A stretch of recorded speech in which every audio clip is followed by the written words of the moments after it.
ഈശോയിൽ എത്രയും സ്നേഹം നിറഞ്ഞ എൻ്റെ പ്രിയപ്പെട്ട മാതാപിതാക്കന്മാരെ, മാതാപിതാക്കന്മാരാകാൻ പോകുന്നവരെ, എൻ്റെ ഒരു വേദന, ഈശോയുടെ ഒരു വേദന നിങ്ങളുടെ അടുത്ത് പ്രത്യേകമായിട്ടൊന്ന് പങ്കുവെക്കാൻ വേണ്ടിയിട്ടാണ് ഞാൻ ഈ വീഡിയോ ഇടുന്നത്. ഇന്നത്തെ കാലത്ത് ഒരു 99% മാതാപിതാക്കന്മാരും പരാജയപ്പെട്ടു വരുന്നൊരു മേഖലയാണ് മക്കളെ ദൈവഭക്തിയിൽ വളർത്തിക്കൊണ്ടുവരുന്നൊരു മേഖല. അവൾക്ക് ഇഷ്ടമുണ്ടെങ്കിൽ അവൾ പള്ളി പൊക്കോട്ടെ, അവൻ ഇഷ്ടമുണ്ടെങ്കിൽ അവൻ പ്രാർത്ഥിച്ചോട്ടെ, അവൾക്ക് ഇഷ്ടമുണ്ടെങ്കിൽ അവൾ കുമ്പസാരിച്ചോട്ടെ, കുടുംബ പ്രാർത്ഥന കൂടിക്കോട്ടെ, അങ്ങനെ അവരുടെ ഇഷ്ടത്തിനനുസരിച്ച് എല്ലാം വിട്ടുകൊടുക്കുന്ന, കോംപ്രമൈസ് ചെയ്തു വരുന്ന ഒരു മേഖല വളരെ കൂടുതലായിട്ട് ഇപ്പോൾ കണ്ടുവരികയാണ്. അതായത് മക്കളെ സന്തോഷിപ്പിക്കാൻ വേണ്ടി എന്തും ചെയ്തു കൊടുക്കുന്ന ഒരു മേഖല. മക്കളെ സന്തോഷിപ്പിച്ചോളൂ, കുഴപ്പമില്ല, പക്ഷെ അത് ഈശോയെ കൊടുക്കാതെ ആവരുത് മക്കളെ സന്തോഷിപ്പിക്കേണ്ടത്. അതിന്റെ പരിണിത ഫലം എങ്ങനെയായിരിക്കും? ഇങ്ങനെ വളർത്തി കൊണ്ടുവന്നു കഴിഞ്ഞാൽ പിന്നീട് അവർ ജീവിതത്തിന്റെ പല കുഴികളിൽ പോയി വീഴുമ്പോൾ, സന്തോഷം നഷ്ടപ്പെട്ടു പോകുമ്പോൾ, സമാധാനം നഷ്ടപ്പെട്ടു പോകുമ്പോൾ, വിശുദ്ധി നഷ്ടപ്പെട്ടു പോകുമ്പോൾ പിന്നെ കിടന്ന് കരഞ്ഞിട്ട് കാര്യമില്ല. സന്തോഷിക്കല്ലേ വേണ്ടത്. കാരണം അവരുടെ ഇഷ്ടത്തിനനുസരിച്ചാണല്ലോ, അവരുടെ സന്തോഷമായിരുന്നല്ലോ നിങ്ങളുടെ സന്തോഷം. പിന്നെ എന്തുകൊണ്ട് സന്തോഷിക്കാൻ പറ്റുന്നില്ല? ഇപ്പൊ ഞാൻ ഈ പറയുന്നത് ഒരു പക്ഷേ ഈ 99% പേരല്ലാത്ത മറ്റ് 1% മാതാപിതാക്കന്മാരോടായിരിക്കാം. പക്ഷെ നിങ്ങൾ വിഷമിക്കരുത്. നിങ്ങൾ കൂടുതലായിട്ട് ഈ മേഖലയെ കൂടുതൽ തീഷ്ണതയോടെ ഈ മേഖലയിൽ പ്രാർത്ഥിച്ചും ശക്തിപ്പെട്ടും വരണം. മാത്രമല്ല, ഈ 99% പേരിലെ ഒരുപാട് പേരെ നിങ്ങൾക്ക് ഒരുപക്ഷെ അറിയാമായിരിക്കാം. അവർക്ക് ഈ വീഡിയോ ജസ്റ്റ് ഒന്ന് ഷെയർ ചെയ്തിട്ട് കഴിഞ്ഞാൽ നല്ലതാണ്. അപ്പൊ ഈ മാതാപിതാക്കന്മാരോട് പ്രത്യേകമായിട്ട് എനിക്ക് പറയാനുള്ളത് വേറൊന്നുമല്ല, ഈശോയ്ക്ക് പറയാനുള്ളത് തന്നെയാണ് എനിക്ക് പറയാനുള്ളത്. സങ്കീർത്തനങ്ങൾ 40 അധ്യായം 8 വാക്യത്തിൽ വചനം ഇപ്രകാരമാണ് പറയുന്നത്: എന്റെ ദൈവമേ, അങ്ങയുടെ ഹിതം നിറവേറ്റുകയാണ് എന്റെ സന്തോഷം, അവിടുത്തെ നിയമം എന്റെ ഹൃദയത്തിലുണ്ട്. അതുകൊണ്ട് നിങ്ങളുടെയോ നിങ്ങളുടെ മക്കളുടെയോ ഇഷ്ടത്തിനനുസരിച്ചല്ല, ദൈവത്തിന്റെ ഇഷ്ടത്തിനനുസരിച്ചാണ് നിങ്ങൾ അവരെ വളർത്തേണ്ടത്. 1 തിമോഥെയോസ് 4 അധ്യായം 7 വാക്യത്തിൽ പ്രകാരം പൗലോസ് പറയാണ്, ദൈവഭക്തി നിങ്ങൾ പരിശീലിക്കുവിൻ. അപ്പൊ ദൈവഭക്തി നിങ്ങൾ നിങ്ങളുടെ മക്കളെ പരിശീലിപ്പിക്കണം, അവരെ ദൈവഭക്തിയിൽ വളർത്തിക്കൊണ്ടുവരണം. നന്നായി വിശുദ്ധ കുർബാനയിൽ പങ്കെടുക്കാനായിട്ട് അവർക്ക് പരിശീലനം കൊടുക്കണം, നന്നായി വ്യക്തിപരമായി പ്രാർത്ഥിക്കാനായിട്ട് അവർക്ക് പരിശീലനം കൊടുക്കണം, ദൈവവചനം വായിക്കാനായിട്ട് പരിശീലനം കൊടുക്കണം, ദൈവവചനം പഠിക്കാനായിട്ട് അവർക്ക് പരിശീലനം കൊടുക്കണം, വിശുദ്ധിയിൽ വളരാനായിട്ട് പരിശീലനം കൊടുക്കണം, വിശുദ്ധി കാത്തു സൂക്ഷിക്കാനായിട്ട് അവർക്ക് പരിശീലനം കൊടുക്കണം, ഈശോയെ സ്നേഹിക്കാനായിട്ട് പരിശീലനം കൊടുക്കണം. മാത്രമല്ല, നിങ്ങൾക്ക് ഈശോയിൽ നിന്ന് കിട്ടിയ വലിയ ദൈവാനുഗ്രഹങ്ങൾ, ദൈവഭക്തിയിൽ വളർന്നപ്പോൾ, ഈശോയോട് ചേർന്ന് ജീവിച്ചപ്പോൾ നിങ്ങൾക്കും നിങ്ങളുടെ മാതാപിതാക്കന്മാർക്കും അങ്ങനെ നിങ്ങളുടെ മുൻ തലമുറകളിലെല്ലാം നിങ്ങൾക്ക് ലഭിച്ചിരിക്കുന്ന ദൈവാനുഗ്രഹങ്ങളെയും അതുപോലെ തന്നെ ദൈവാനുഗ്രഹങ്ങൾ ആ പെരുപ്പത്തെയും പറ്റി നിങ്ങൾ അവർക്ക് പറഞ്ഞു കൊടുക്കണം. അങ്ങനെ ദൈവാനുഭവങ്ങൾ ഷെയർ ചെയ്യണം, സാക്ഷ്യപ്പെടുത്തണം അവരുടെ അടുത്ത്. അങ്ങനെയും കൂടിയാണ് അവർ കൂടുതൽ വിശുദ്ധിയിലേക്ക് കൊണ്ടുവരിക, വിശ്വാസത്തിലേക്ക് കൊണ്ടുവരിക, ദൈവസ്നേഹത്തിലേക്ക് കൊണ്ടുവരിക. അവരെ ശല്യപ്പെടുത്തുന്നതാവാം, പക്ഷെ ശല്യപ്പെടുത്തണം. ശല്യപ്പെടുത്താതെ കാര്യങ്ങൾ നടക്കില്ല. മാത്രമല്ല, എല്ലാറ്റിനുപരിയായിട്ട് നിങ്ങൾക്ക് വേണ്ടി തന്നെ ഈശോയോട് പ്രാർത്ഥിക്കണം. അതോടൊപ്പം നിങ്ങളുടെ മക്കൾക്ക് വേണ്ടിയും തീക്ഷ്ണമായിട്ട് പ്രാർത്ഥിച്ചുകൊണ്ടിരിക്കണം. ദൈവവചനങ്ങൾ നിങ്ങൾ പാലിക്കണം. നിങ്ങൾ ഇപ്പൊ പോകുന്ന പോലെ നിങ്ങളുടെ മക്കൾ ജീവിച്ചാൽ മതിയോ? നിങ്ങളൊന്ന് ചിന്തിച്ചു നോക്കുക. നിങ്ങളിപ്പോ നടക്കുന്ന വലുപ്പം ചെറുപ്പക്കാരോടാണെങ്കിൽ എനിക്ക് ചോദിക്കാനുള്ളത്, നിങ്ങളിപ്പോ ജീവിക്കുന്ന പോലെ നിങ്ങളുടെ മക്കൾ വളർന്നു വന്നാൽ മതിയെന്നുണ്ടെങ്കിൽ ഓക്കെ, നിങ്ങൾ അങ്ങനെ ജീവിച്ചോ. പക്ഷേ നിങ്ങൾ തോന്നിയ പോലെ നടന്നിട്ട് നിങ്ങളുടെ മക്കൾ വിശുദ്ധിയിൽ വളരണമെന്ന്, വിശുദ്ധിയിൽ ജീവിക്കണമെന്ന് ഒരിക്കലും നിങ്ങൾ ആഗ്രഹിക്കരുത്. അത് അനീതിയല്ലേ? അപ്പോൾ അതുകൊണ്ട് അവരെ മാത്രമല്ല ഉദ്ദേശിച്ച് പറയുന്നത്, നിങ്ങളപ്പോ ഇതുപോലെ നിങ്ങൾക്ക് വേണ്ടി തന്നെയും നിങ്ങളുടെ മക്കൾക്ക് വേണ്ടിയും പ്രാർത്ഥിക്കണം. ഇപ്പോൾ ഭാര്യമാരാണെങ്കിൽ ഇപ്പൊ ഞാൻ മാത്രം പ്രാർത്ഥിച്ചുകൊണ്ട് എന്തെങ്കിലും ഗുണമുണ്ടോ? എൻ്റെ ഭർത്താവിനോ അല്ലെങ്കിൽ എൻ്റെ പിള്ളേർക്കോ അവർക്ക് എന്തെങ്കിലും ഗുണം ഉണ്ടാവും. ഞാൻ നന്നായി, പക്ഷെ അവരെ മാറ്റാനായിട്ട് അവർ തന്നെ വിചാരിക്കണ്ടേ എന്ന് വിചാരിക്കരുത്. ഇപ്പോൾ ഭർത്താവാണെങ്കിൽ ഭാര്യയും മക്കളും അല്ലെങ്കിൽ മര്യാദയ്ക്ക് നടക്കുന്നില്ല, അല്ലെങ്കിൽ അവരുടെ സ്വഭാവം മാറ്റാനായിട്ട് എൻ്റെ പ്രാർത്ഥന ഉപകരിക്കും. ഇപ്പൊ മക്കൾ ചിന്തിക്കരുത്, എൻ്റെ അപ്പനും അമ്മേനെയും എൻ്റെ സഹോദരങ്ങളെ മാറ്റാനായിട്ട് എൻ്റെ ഒരാളുടെ വിശ്വാസം, എൻ്റെ ഒരാളുടെ പ്രാർത്ഥന മാത്രം മതിയോ എന്നെല്ലാം നിങ്ങൾക്ക് ചോദിച്ച് ഒരുപക്ഷെ പിന്നാക്കം പോവാം. പക്ഷേ ബൈബിളിൽ ഉടനീളം നിങ്ങൾ നോക്കിക്കഴിഞ്ഞാൽ പഴയ നിയമത്തിലും പുതിയ നിയമത്തിലും ഒരൊറ്റ ആളുടെ വിശ്വാസ നിമിത്തം ആ കുടുംബം മുഴുവൻ രക്ഷിക്കപ്പെട്ട ഒരുപാട് ഇൻസിഡൻസ് നമ്മൾ കാണുന്നുണ്ട്. അപ്പൊ പഴയ നിയമത്തില് അബ്രാഹത്തിന്റെ വിശ്വാസം അബ്രാഹത്തെയും അവന്റെ പിൻതലമുറയും മുഴുവൻ രക്ഷയിലേക്ക് നയിച്ചു. ജോസഫിന്റെ വിശ്വാസം അവന്റെ നഷ്ടപ്പെട്ടു പോയ 11 സഹോദരന്മാരെ ഒരുമിച്ച് കൂട്ടി അവരെ വലിയ മാനസാന്തരത്തിലേക്കും അനുതാപത്തിലേക്കും രക്ഷയിലേക്കും നയിക്കാൻ കാരണമായി. അതുപോലെ തന്നെ റൂത്തിന്റെ വിശ്വാസം, ഒരു വിജാതീയ സ്ത്രീയാണ്.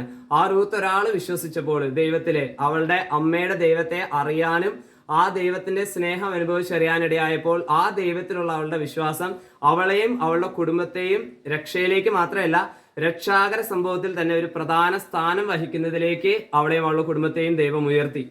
മാത്രമല്ല, ജോഷുവയുടെ പുസ്തകത്തിൽ കാണുന്ന റാഹാബ് എന്ന വേശ്യ, ആ ജെറീക്കോ പട്ടണത്തിലെ ആളുകളെ മുഴുവൻ ഇസ്രായേൽ ജനം കൊന്നൊടുക്കിയപ്പോൾ ഈ ഒരൊറ്റ വേശ്യയുടെ വിശ്വാസം നിമിത്തം അവളെയും അവളുടെ കുടുംബത്തെയും മാത്രം ഈ മഹാമാരി തൊട്ടില്ലെന്ന് മാത്രമല്ല, വലിയൊരു രക്ഷാകരമായ അനുഭവത്തിലേക്ക് അവളെയും അവളുടെ കുടുംബത്തെയും നയിച്ചു. ഇപ്പൊ പുതിയ നിയമത്തിൽ നോക്കുകയാണെങ്കിൽ സക്കേയൂസ് എന്ന പാപിയായ ഒരു ചുങ്കക്കാരന്റെ വിശ്വാസം അവനെയും അവന്റെ കുടുംബത്തെയും രക്ഷയിലേക്ക് നയിച്ചു. അപ്പസ്തോലന്മാരുടെ പ്രവർത്തനത്തിൽ കാണുന്ന 16-31 വാക്യത്തിൽ പ്രകാരം വായിക്കുന്നുണ്ട്. പൗലോസ്ലീഹ പറയാണ്, അവർ പറഞ്ഞു, കർത്താവായ യേശുവിൽ വിശ്വസിക്കുക, നീയും നിന്റെ കുടുംബവും രക്ഷ പ്രാപിക്കും. ആ കാവൽക്കാരൻ ഒറ്റൊരാളുടെ വിശ്വാസമാണ് അവനെയും അവന്റെ കുടുംബത്തെയും വലിയൊരു വിശ്വാസത്തിലേക്ക്, മാനസാന്തരത്തിലേക്ക് നയിച്ചത്.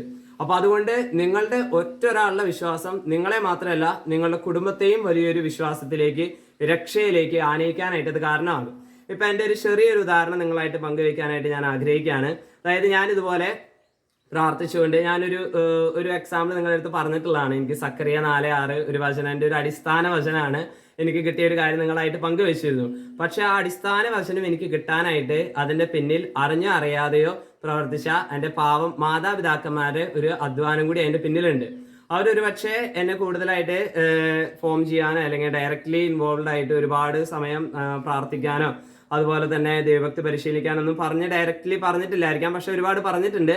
പക്ഷേ അവര് ദൈവസന്നിധിയിൽ പ്രാർത്ഥിച്ചുകൊണ്ട്, വിശ്വസിച്ചുകൊണ്ട്, കൽപ്പനകൾ പാലിച്ചുകൊണ്ട് ജീവിച്ചതിന്റെ പരിണിതഫലമായിട്ട് കിട്ടിയ ഒരു അനുഗ്രഹത്തെ പറ്റിയാണ് ഞാൻ നിങ്ങളുടെ അടുത്ത് പങ്കുവെക്കാൻ പോകുന്നത്. എനിക്ക് എല്ലാറ്റിനുപരിയായിട്ട് ഈശോയാണ് തന്നത്. പക്ഷേ നമ്മളെ ഈ ഭൂമിയിലേക്ക് വരമേൽപ്പിച്ചിരിക്കുന്നത്, നമ്മുടെ ആത്മാവിനെ വരമേൽപ്പിച്ചിരിക്കുന്നത് ശരിക്കും പറഞ്ഞാൽ കുഞ്ഞുനാൾ മുതൽ നോക്കുമ്പോൾ നമ്മുടെ മാതാപിതാക്കന്മാരെ കൂടിയാണ്. അപ്പോൾ മാതാപിതാക്കന്മാർക്ക് വലിയൊരു സ്ഥാനമുണ്ട് മക്കളെ വളർത്തുന്നതിൽ, അവരുടെ വ്യക്തിപരമായ വിശ്വാസ ജീവിതത്തില്, അതുപോലെ തന്നെ ആത്മീയ ജീവിതത്തിൽ അവരെ വളർത്തുന്നതിൽ. അപ്പം എൻ്റെ ഒരു അനുഭവം എങ്ങനെയാണ്, ഞാനിങ്ങനെ 10ാം ക്ലാസ് ഒക്കെ തൊട്ടാണ് കൂടുതൽ പ്രാർത്ഥിച്ച് ദൈവസ്നേഹത്തിലേക്കും ദൈവാനുഭവത്തിലേക്കും വചനങ്ങളിലെല്ലാം ആഴപ്പെട്ട് വരാനായിട്ട് തുടങ്ങിയത്.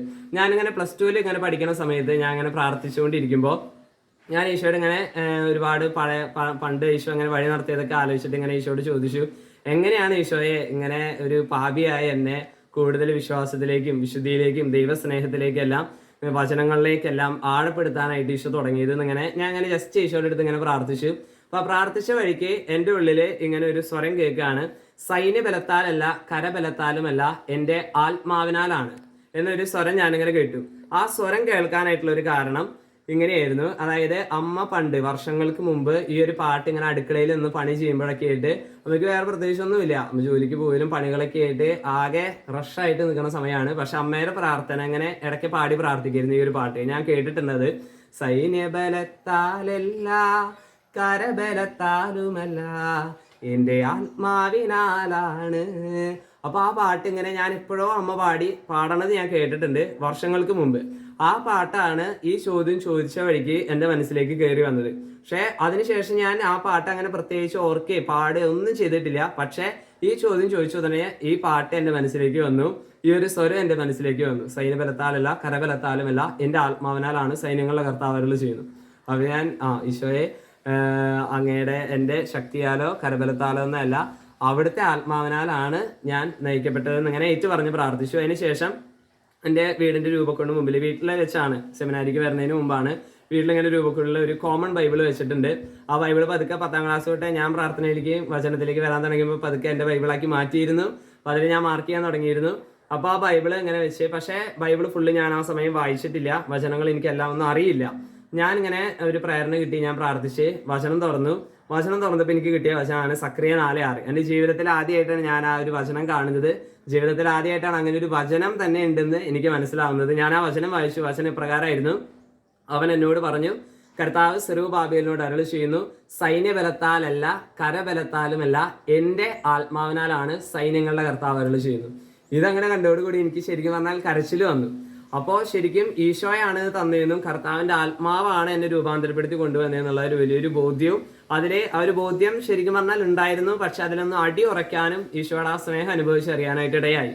പിന്നീട് ഞാൻ കുറച്ച് നാളുകൾക്ക് ശേഷം മനസ്സിലാക്കി, ഈ ബൈബിളിലെ ഇപ്പോൾ വിരലിലെണ്ണാവുന്ന അത്രയും വചനങ്ങൾ, കുറച്ച് വചനങ്ങൾ പല സ്ഥലങ്ങളിലായിട്ട് പഴയ നിയമത്തിലും പുതിയ നിയമത്തിലും ചില വചനങ്ങൾ മാത്രം നീലും കൊണ്ട് മാർക്ക് ചെയ്തിട്ടിട്ടുണ്ട്. അപ്പോൾ അങ്ങനെ മാർക്ക് ചെയ്തിട്ടത് ശരിക്കും പറഞ്ഞു കഴിഞ്ഞാൽ അപ്പച്ചൻ, അതായത് എൻ്റെ പപ്പ ഈ ബൈബിള് നാട്ടിൽ വരുമ്പോൾ ഏതൊക്കെയോ സമയത്തായിട്ട് ഉപയോഗിച്ചിരുന്നു. അപ്പൊ അങ്ങനെ ഏതാനും വചനങ്ങൾ പപ്പയ്ക്ക് സ്ട്രൈക്ക് ചെയ്ത് മാർക്ക് ചെയ്തിട്ടുണ്ട്. അങ്ങനെ ഈ നീലം കൊണ്ട് മാർക്ക് ചെയ്തതിലെ ഒരു വചനമായിരുന്നു ഈ സക്കറിയ 4:6.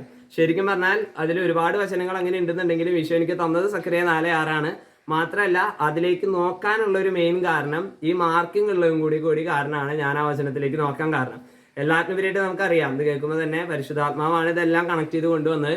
പക്ഷേ അപ്പച്ചന്റെ ഒരു എന്താ പറയാ പ്രാർത്ഥനയും അതുപോലെ തന്നെ ദൈവത്തോട് വിശ്വസ്തത പുലർത്തിക്കൊണ്ടുള്ള ഒരു ജീവിതം കൂടിയാണ് എനിക്ക് എൻ്റെ ഈ ഒരു അടിസ്ഥാന വചനം ഈശോ അവരിലോട് കൂടിയാണ് തന്നത്. അപ്പൊ എല്ലാത്തിനുപരിയായിട്ട് ഈശോ തന്നെയാണ് ഇതെല്ലാം തരുന്നത്, പരിശുദ്ധാത്മാവ് തന്നെയാണ് എല്ലാത്തിനുപരിയായിട്ട് നയിക്കുന്നത്. പക്ഷേ അതിലെ ഒരു പ്രധാന സ്ഥാനം ശരിക്കും പറഞ്ഞാൽ നമ്മുടെ ഓരോരുത്തരുടെയും മാതാപിതാക്കന്മാർക്കുണ്ട്. നമ്മുടെ ദൈവഭക്തിയില്, വിശ്വാസത്തില്, വിശുദ്ധിയില്, ദൈവസ്നേഹത്തില്, ആത്മീയതയില് വളർത്തിക്കൊണ്ടുവരുന്നതിന് അതിനു വേണ്ടിയിട്ടും കൂടിയാണ് ഞാൻ ഈ ഒരു കാര്യം നിങ്ങളുടെ അടുത്ത് പറഞ്ഞത്. അപ്പൊ അതുകൊണ്ട് നിങ്ങൾ കൂടുതൽ പ്രാർത്ഥിച്ചും നിങ്ങൾക്ക് വേണ്ടി തന്നെ പ്രാർത്ഥിക്കണം, ഈശോയോട് ചേർന്ന് പോകണം. അതോടൊപ്പം നിങ്ങളുടെ പ്രാർത്ഥന കൂടിയാണ് എല്ലാത്തിനുപരിയായിട്ട്. ഇപ്പോൾ മോനിക്ക പുണ്യവതിയുടെ കാര്യം അറിയാം, അഗസ്റ്റ് മുന്നേയുള്ള മാനസാന്തരപ്പെടുത്താനുള്ള ഒരു പ്രധാനപ്പെട്ട കാരണം. അപ്പോൾ അതുപോലെ നിങ്ങൾ പ്രാർത്ഥിച്ചുകൊണ്ട് നിങ്ങൾ ഈശോയോട് ചേർന്ന് ജീവിച്ചുകൊണ്ട് പിന്നെ നിങ്ങളുടെ മക്കളുടെ അടുത്ത് പറയുമ്പോൾ പതുക്കെ പതുക്കെ മാറ്റങ്ങൾ ഉണ്ടാവാൻ തുടങ്ങാം. ഒരുപക്ഷെ ഇന്നായിരിക്കണമെന്നില്ല, നാളെ ആയിരിക്കണമെന്നില്ല, ഒരുപാട് നാളുകൾക്ക് ശേഷമായിരിക്കാം. പക്ഷേ അവിടെ ഉറപ്പായിട്ടും ഫലം ഉണ്ടായിരിക്കും. ഇനി ഒരു കാര്യം കൂടി പ്രത്യേകിച്ച് പറയാനുള്ളത്, പിന്നെ ഈ ദൈവവിളികളൊക്കെ നിങ്ങൾ വരുമ്പോൾ, വീടുകളിൽ വരുമ്പോൾ നിങ്ങളെ മാതാപിതാക്കന്മാരെ പ്രത്യേകിച്ച് അപ്പച്ചന്മാരായാലും അമ്മച്ചിമാരായാലും നിങ്ങൾ ഒരിക്കലും എതിർപ്പ് പ്രകടിപ്പിക്കരുത്. എതിർപ്പ് ഒരു തരത്തിലൊക്കെ പറഞ്ഞാൽ നല്ലതാണ്. ഒരുപക്ഷെ ആ ദൈവവിളിയെ കൂടുതൽ പരിപോഷിപ്പിക്കാനും കൂടുതലൊന്ന് ഒരു ഇളക്കം വന്നൊന്ന് അടി ഉറയ്ക്കാനെല്ലാം നല്ലതാണ്. പക്ഷെ ഒരു കാരണവശാലും ദൈവവിളികളെ നിങ്ങൾ തടഞ്ഞിടരുത്.